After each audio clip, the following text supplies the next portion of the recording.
Pergunta e resposta. De quem é a famosa frase: penso, logo existo? Descartes. Qual o maior país em extensão? Rússia.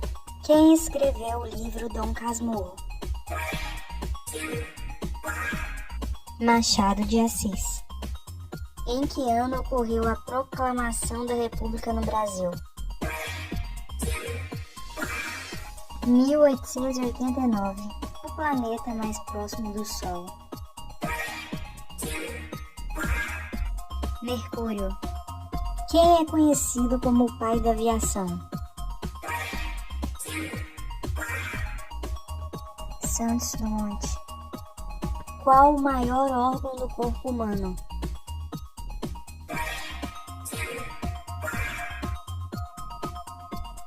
Pele.